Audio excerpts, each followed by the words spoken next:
de insuficiencia suprarrenal. ¿Pudieron leer ya esta clase? O este tema, mejor dicho. No, doctor. Todavía no leyeron. Muy bien. Cuando hablamos de insuficiencia suprarrenal, entonces debemos de recordar el eje corticotropo. Ustedes saben que este eje también tiene su inicio allá en el hipotálamo, donde se requiere un estímulo. Ese estímulo puede ser estrés, puede ser fármaco, o también hay un estímulo que fisiológicamente hace que funcione este eje. Entonces, esos estímulos actúan en el hipotálamo, donde activan el CRH.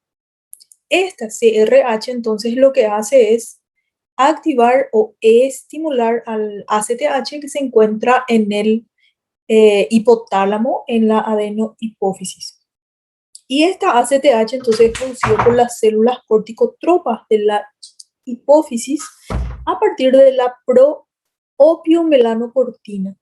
¿Y cuál es la función de esta ACTH? Es estimular a la corteza suprarrenal para la producción de las hormonas. ¿Qué tipo de hormonas se produce ahí en la corteza suprarrenal?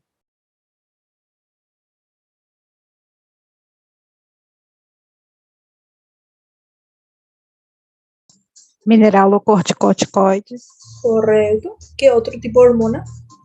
glucocorticoide, Muy bien. ¿Y otra hormona? acho que é estrógeno. Catecolaminas, ¿verdad? Sim. Esas son entonces las hormonas que se producen en la glándula suprarrenal. Entonces la ACTH lo que hace es estimula esta glándula suprarrenal, específicamente a la corteza, donde liberan entonces los mineralocorticoides y fundamentalmente el cortisol. Una vez liberado este cortisol, pasa al plasma y de ahí pasa al resto del organismo, y también tiene la función de producir la retroalimentación negativa una vez que esa hormona sea suficiente en el plasma. Esa misma cantidad de la hormona entonces inhibe la producción a nivel de la adenohipófisis y también inhibe la producción o la estimulación a nivel del hipotálamo. Y eso se conoce como retroalimentación negativa. Aquí tenemos nuestra glándula suprarrenal. Ustedes saben que esta glándula suprarrenal tiene una corteza y una médula. La corteza nuevamente se subdivide en tres porciones o en tres zonas. La zona glomerular, que es donde se secreta la aldosterona. La zona fascicular, donde se secreta cortisol y andrógenos en menor cantidad, y la zona reticular, donde se secreta mayormente andrógenos. Ya la zona medular se secreta entonces catecolaminas. ¿Qué es la insuficiencia suprarrenal? La insuficiencia suprarrenal entonces es la incapacidad de esta glándula para mantener una secreción hormonal adecuada, no solamente en situación basal, sino que en situación de estrés. Ustedes saben que esto ocurre fisiológicamente en nuestro organismo, la secreción del cortisol, y este aumenta esta secreción en situaciones de estrés. ¿Por qué ocurre esta insuficiencia suprarrenal? Por la destrucción de las glándulas suprarrenales. Esta destrucción puede ser por alguna infección a este nivel, puede ser por hemorragia o puede ser por infiltración de esta glándula. ¿Cómo se clasifica la insuficiencia suprarrenal? En insuficiencia suprarrenal crónica primaria o enfermedad de Addison, insuficiencia suprarrenal secundaria, insuficiencia suprarrenal por resistencia a glucocorticoides, insuficiencia suprarrenal aguda y respuesta suprarrenal insuficiente en el enfermo en situación crítica. La insuficiencia suprarrenal crónica primaria se debe entonces a procesos que afectan el tejido suprarrenal. Estos suelen ser progresivos, por eso es una enfermedad crónica, no es una enfermedad que aparece súbitamente, sino que es insidioso y es crónico. Y en las primeras fases de esta enfermedad hay un aumento compensatorio de la ACTH y esto consigue mantener una secreción suficiente de cortisol. Pero cuando la destrucción de este tejido córtico suprarrenal alcanza el 90%, la secreción de cortisol va a disminuir por debajo de la normalidad. ¿Para qué es importante el cortisol? Les pregunto. ¿Cuál es la importancia de tener cortisol en el organismo?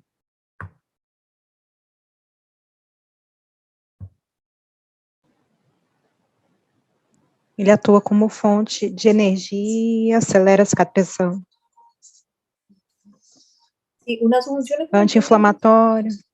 Ajá, correcto, es antiinflamatorio también. Fisiológicamente mantiene también la glicemia, mantiene la presión arterial. Esas son dos de las funciones del cortisol en basal, ¿verdad? Pero cuando hay situación de estrés, entonces es importantísimo porque aumenta la frecuencia cardíaca, aumenta la frecuencia respiratoria, aumenta la agudeza, entonces prepara al organismo para defenderse de cualquier situación de estrés. Pero cuando se afecta la zona glomerular, lo que va a ocurrir es que va a haber un aumento compensador de la renina y de la angiotensina. ¿Cuál es la función de la renina y la angiotensina?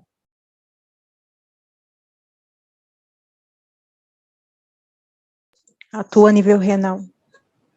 Ajá, ¿y cuál es su función? Ele faz a absorção de sódio e água. Ajá, ¿y qué más? Aumenta a pressão, entendi.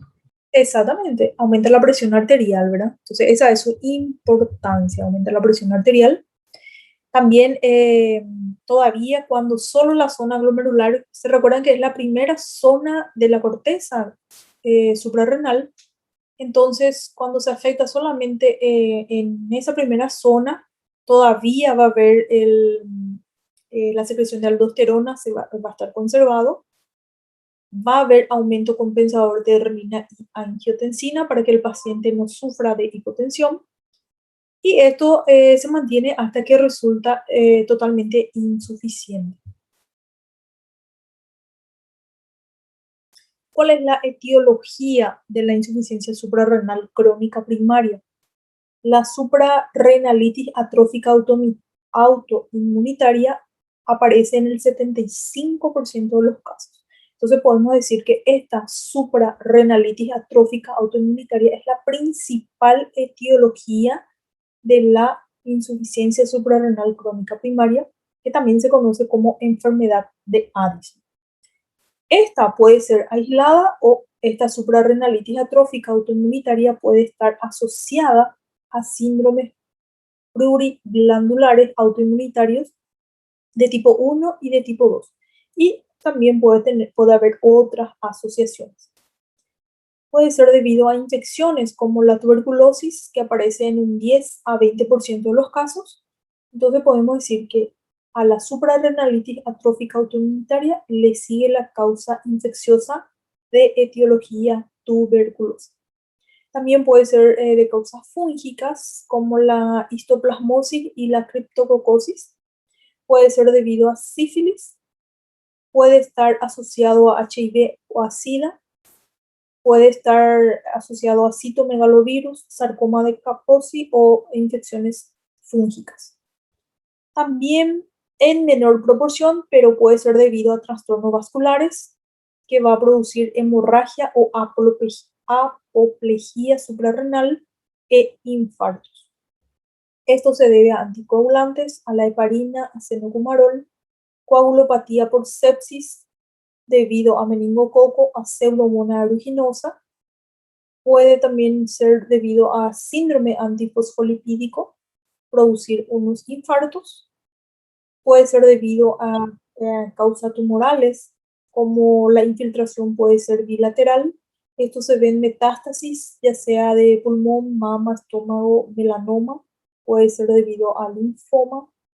Las causas genéticas son la adrenoleucodistrofia y la hiperplasia suprarrenal congénita. Los fármacos, hay varios fármacos donde actúan a nivel de las enzimas o a nivel también de las mitocondrias, y esto también hace que se produzca la insuficiencia suprarrenal crónica primaria.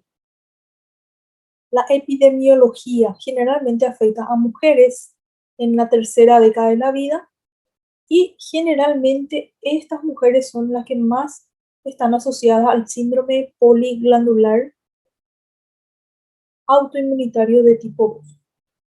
Afecta también a varones, pero en los varones generalmente están asociados mayormente a la suprarrenalitis autoinmunitaria aislada. Y afecta a ambos sexos por igual cuando esta enfermedad aparece antes de los 30 años de edad. La anatomía patológica: en la suprarrenalitis autoinmunitaria se observa atrofia de la corteza suprarrenal. Esto afecta a las tres capas. Puede haber infiltración linfocitaria inicial, puede haber necrosis, y fíjense que la médula suele estar preservada. Entonces, cuando el paciente tiene insuficiencia suprarrenal crónica de etiología por suprarrenalitis autoinmunitaria, solamente la corteza es la que va a estar afectada y la médula va a estar congelada. Sin embargo, cuando la etiología es debido a la tuberculosis, va a aparecer nódulos caseosos, va a haber fibrosis, va a haber calcificaciones en más del 50% de los casos, y la afectación va a ser cortical y medular. Esa es una diferenciación muy importante en cuanto a la etiología. ¿Cuáles son sus manifestaciones clínicas? Los síntomas en la insuficiencia suprarrenal primaria crónica suele ser debido a déficit de cortisol y también déficit de aldosterona, que son las dos zonas que se ven más afectadas. Generalmente se instaura lentamente, y esta cronicidad suele hacer que la sintomatología sea insidiosa, es decir, que va apareciendo de a poco, y por lo tanto es muy difícil reconocer en el inicio de esta patología. Pero cuando el déficit es agudo, cuando existe un compromiso vital, generalmente se origina una crisis suprarrenal. ¿Pero qué el paciente va a presentar? Generalmente tiene debilidad muscular generalizada. El paciente puede tener astenia, puede tener pérdida de peso. Generalmente también el paciente presenta náuseas, vómitos, dolores abdominales. Raras veces puede presentar diarrea, y con frecuencia tiene hipocloridria y también tiene enlentecimiento del vaciado gástrico. ¿Qué quiere decir hipocloridria?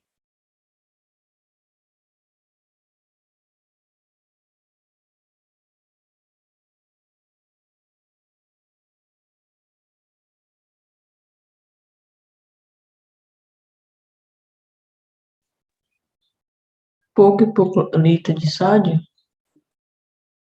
Exactamente. El ácido que se encuentra en el estómago entonces va a estar bajo. También el paciente va a tener hipotensión arterial. Inicialmente es solamente postural, es decir, cuando el paciente de una posición sentada pasa a una posición de pie, generalmente aparece la hipotensión arterial. Y esto se debe a la disminución del tono vascular adrenérgico, también a las pérdidas urinarias de sodio. Y es habitual que exista gran apetencia por la sal. Entonces, estos pacientes tienen mucha afinidad por la sal. ¿Por qué les parece? ¿Qué les parece que un paciente que tiene insuficiencia suprarrenal crónica tiene avidez por sal? Quieren comer mucha sal. Retenção de líquido? ¿Por qué? Retenção de líquido? No, no es por eso.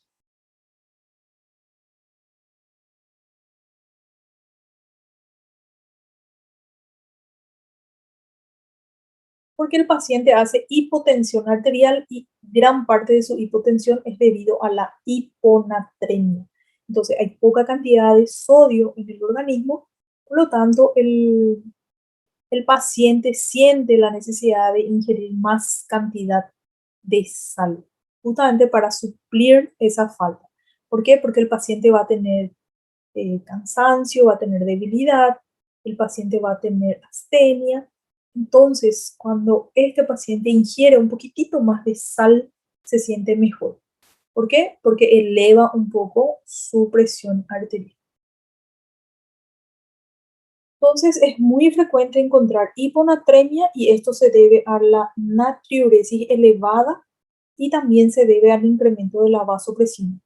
También vamos a encontrar hiperpotasemia. Estas son dos alteraciones electrolíticas frecuentes de estos pacientes, la hiponatremia y la hiperpotasemia. También el paciente va a tener deshidratación, va a tener reducción del volumen plasmático y va a tener reducción del gasto cardíaco. Las hipoglicemias francas aparecen tras el ayuno prolongado. También va a aparecer en presencia de infecciones, también en presencia de fiebre, en presencia de ingestión de alcohol. Y esta hipoglicemia franca es más frecuente en niños. Doutora, Sí, vai ter hipercalemia? va a tener también. Hipercalcemia, me decís, o hipercalemia. Hipercalemia. Hipercalemia es hiperpotasemia. Va a tener. Va a bajar el sodio y va a aumentar el potasio. También va a tener aumento de la sensibilidad a la insulina, va a haber disminución de la gluconeogénesis, por eso es que ellos lo hacen hipoglicemia a veces muy severa. En la enfermedad de larga evolución va a haber también hipercalcemia. La hiperpigmentación cutánea y mucosa es debida a la activación de los receptores de melanocortina por la ACTH y también debido a otros péptidos derivados de su precursor, como la proopiomelanocortina. Estos son los que preceden a menudo todos los restantes de las manifestaciones clínicas. Es decir, que el paciente primeramente suele tener hiperpigmentación cutánea. Esto le llama la atención al paciente porque aparece muy marcado en las zonas de pliegue y en las zonas donde están expuestas al sol. Muchas veces el paciente, muchas veces es la primera presentación que tiene el paciente antes mismo de tener las demás manifestaciones clínicas. Es una coloración bronceada generalizada, más acentuada en las zonas expuestas a la luz y a la fricción.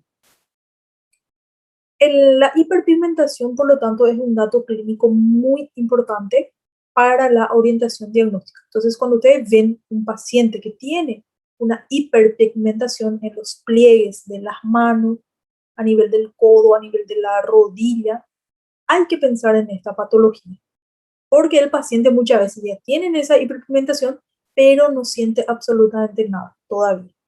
También muchas veces aparece esa hiperpigmentación en las cicatrices de cirugía. Muchas veces aparece también muy marcado, muy exacerbado. También pensar en esta patología.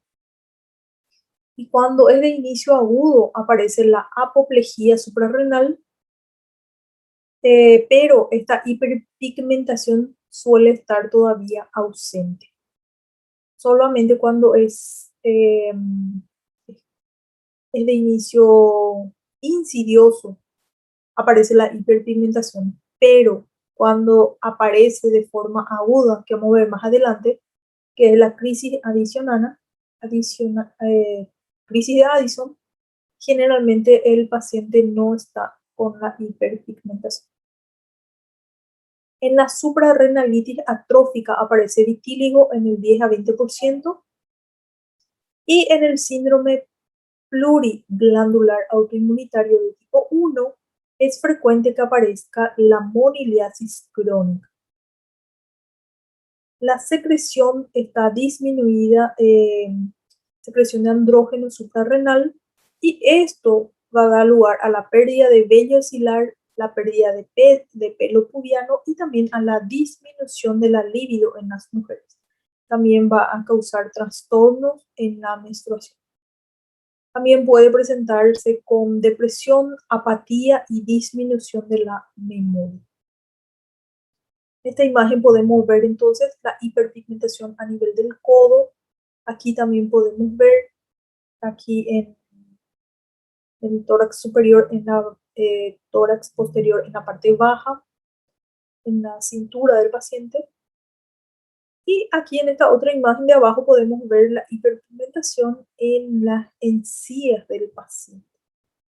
Entonces, esta hiperpigmentación se nota mucho más cuando la persona tiene cutis blanca. A veces cuando la persona es de tez morena, dificulta un poquito la identificación. En un 20% estos pacientes aparecen entonces con vitíligo. Y en esta otra imagen podemos ver la hiperpigmentación en el pliegue cutáneo palmar del paciente. ¿Cómo se hace el diagnóstico? O sea, hay que determinar entonces la concentración de cortisol y ACTH por la mañana. Aproximadamente entre las 6 y 8 horas de la mañana. Esto permite establecer el diagnóstico en la mayoría de los pacientes. ¿Cuál es el horario en que se libera el cortisol, fisiológicamente hablando? ¿Se acuerdan? É pela manhã, né? Sí, ¿en qué horario? É pelas 6 da manhã? Ajá, hasta las 8, entre las 6 y las 8 de la mañana. ¿Y cuál es el otro horario?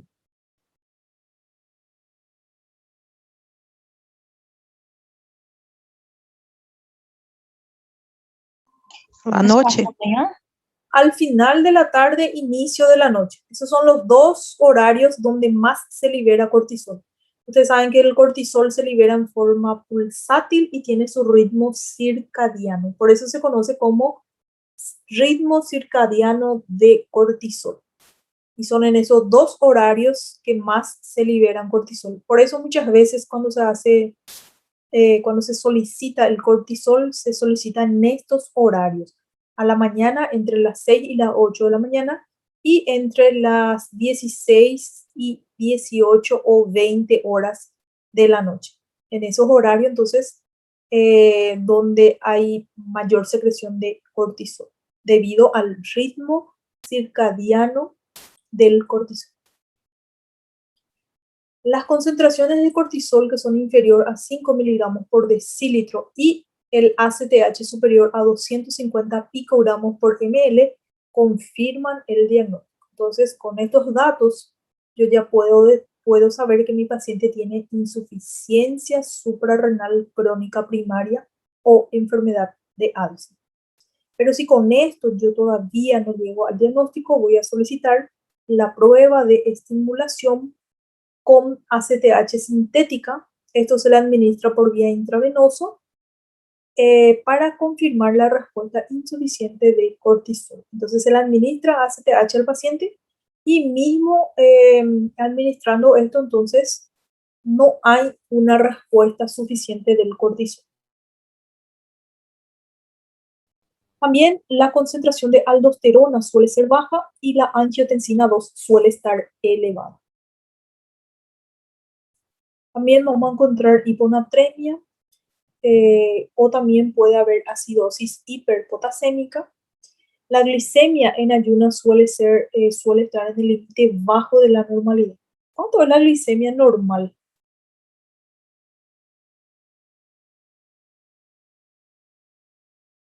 ¿Cuánto es la glicemia normal en un paciente que no tiene diabetes? 70, 99 microlitas. Exactamente, de 70 a 99 miligramos por decilitro. Entonces, ¿cuál sería mi límite bajo de glicemia normal?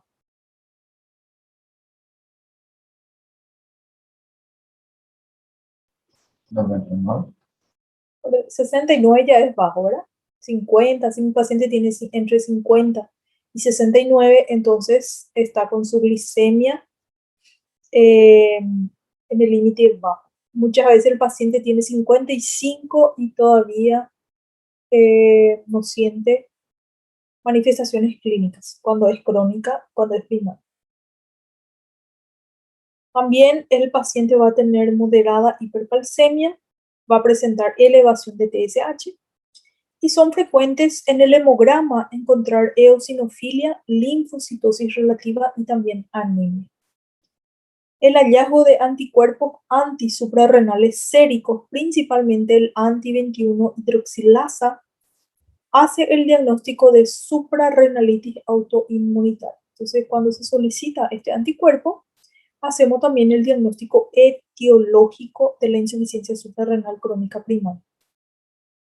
Y también se puede solicitar la punción biopsia percutánea dirigida con aguja fina. Esto es cuando hay sospecha de algún tumor en la corteza suprarrenal. El diagnóstico diferencial se hace entonces con todos los procesos que cursan con hiperpigmentación. También otro proceso o otro cuadro clínico donde hay trastornos electrolíticos, con enfermedades renales crónicas y con la hemocromatosis. El pronóstico de esta enfermedad, que es el fallo, es crónico y se debe que la síntesis esteroidea sin tratamiento sustitutivo conduce a la muerte. Generalmente suele sobrevenir por algún proceso intercurrente que desencadena la insuficiencia suprarrenal aguda. Pero hay algunos casos donde ocurre remisión a formas subclínica autoinmune y esto coincide con la desaparición de los anticuerpos antisuprarrenales positivos. Entonces, con tratamiento tiene buen pronóstico, sin tratamiento cuando sobreviene cualquier intercurrencia, ya sea infección, ya sea cualquier otra alteración, puede sobrellevar entonces a una insuficiencia suprarrenal aguda. Muy bien, ¿alguna pregunta hasta aquí?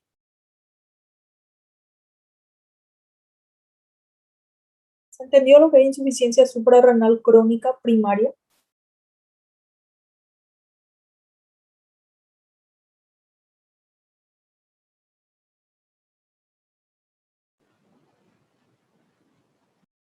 Sí, doutora.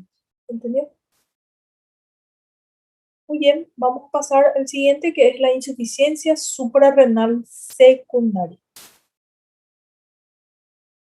El déficit suprarrenal se produce por una insuficiente estimulación hipotálamo-hipofisaria y es debida a lesiones que ocasiona déficit en la secreción de ACTH. Esto suele ocurrir cuando hay un panhipopituitarismo debido a tumor, a granuloma, a lesión vascular, a apoplejía hipofisaria debido a cirugía o radioterapia en la región celular. También se han descrito casos que hay déficit aislado de ACTH debido a la atrofia hipofisaria y ausencia total de las células corticotróficas. Entonces, cuando hablamos de insuficiencia suprarrenal secundaria, la lesión principal está a nivel de la hipófisis. Cuando hablamos de insuficiencia suprarrenal primaria, la lesión está a nivel de la corteza suprarrenal. Y cuando hablamos de insuficiencia suprarrenal terciaria, ¿dónde estaría la lesión?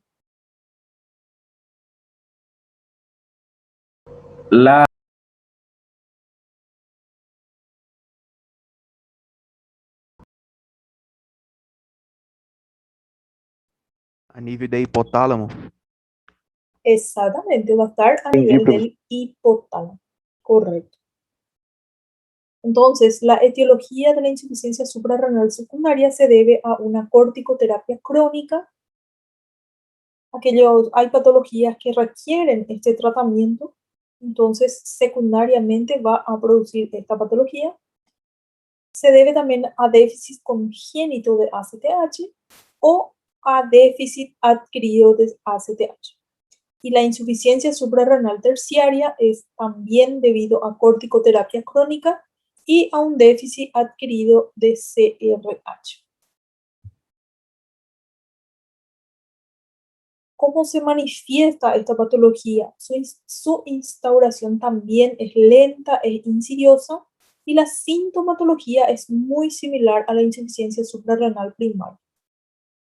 Pero la diferencia fundamental es que la ACTH no está incrementada y también no existe hiperpigmentación. Ustedes se acuerdan que en la primaria existe hiperpigmentación y la ACTH está elevada y acá en la secundaria es lo opuesto. También aquí la función mineralocorticoide está preservada, por lo tanto no va a haber hiperpotasemia, tampoco va a haber una hipotensión tan marcada. Ese es otro dato diferencial muy importante. La hiponatremia por exceso de secreción, por el exceso de la vasopresina.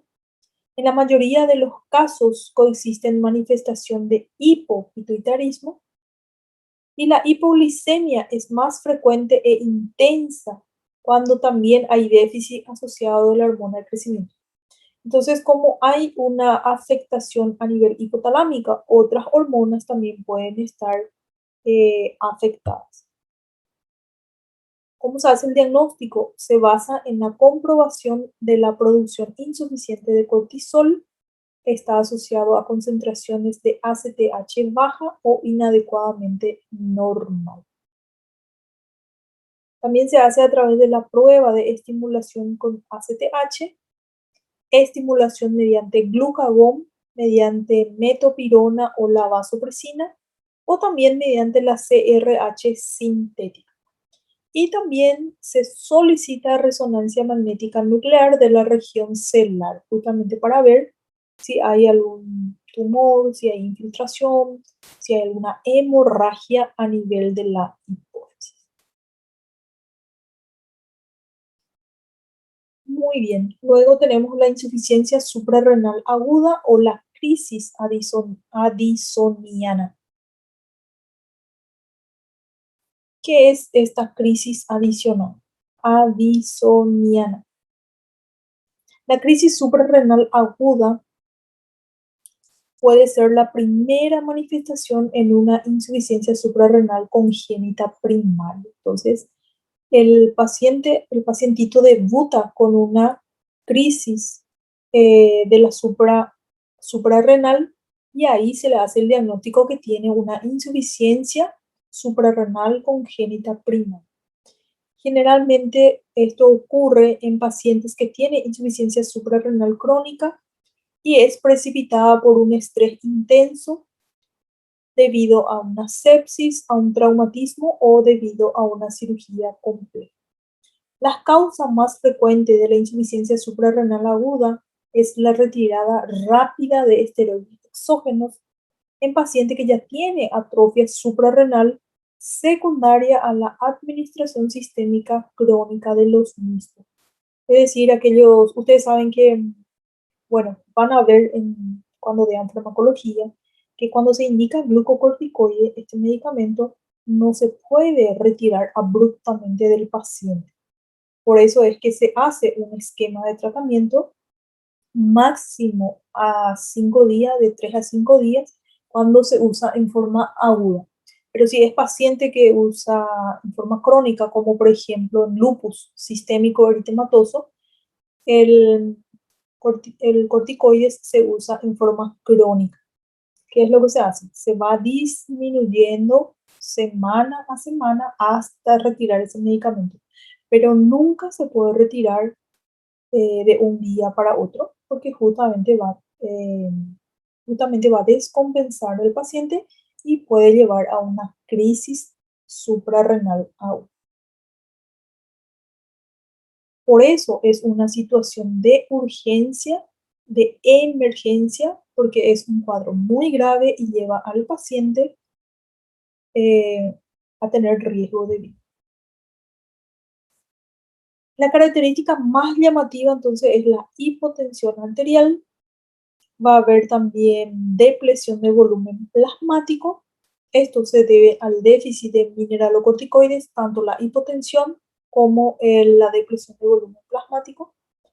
El paciente también va a presentar postración, va a presentar anorexia, va a presentar náusea, va a presentar vómito. Todo esto agravan la disminución del volumen plasmático, va a presentar dolor abdominal, va a presentar dolor abdominal intenso que confunde con un cuadro de abdomen agudo, va a presentar hipoglicemia, fiebre y generalmente estos son de causa infecciosa. Ya la crisis suprarrenal es aquel paciente que está en shock hipovolémico, que no responde a la administración de fluidos y de catecolaminas, sobre todo si el paciente presenta hipoglicemia, hiperpigmentación, palidez, hiponatremia e hiperpotasemia. En las crisis también el paciente va a presentar náusea, vómitos y dolor abdominal intenso. ¿Cómo se hace el diagnóstico?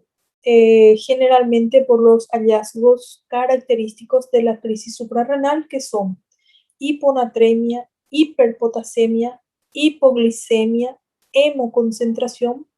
Todo esto es originado por la deficiencia de glucocorticoide y también de mineralocorticoide. También va a haber una elevación del hematócrito, va a haber elevación de las proteínas plasmáticas, elevación de la urea y de la creatinina plasmática, va a aparecer acidosis metabólica y también el paciente va a presentar anemia normocítica. Muy bien, ¿alguna pregunta hasta acá?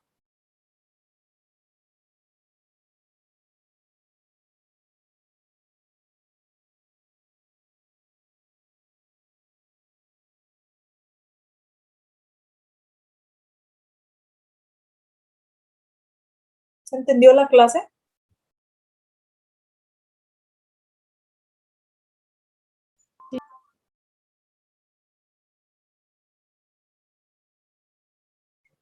Creio que não há dúvidas agora, profe. No hay dudas. Muy bien.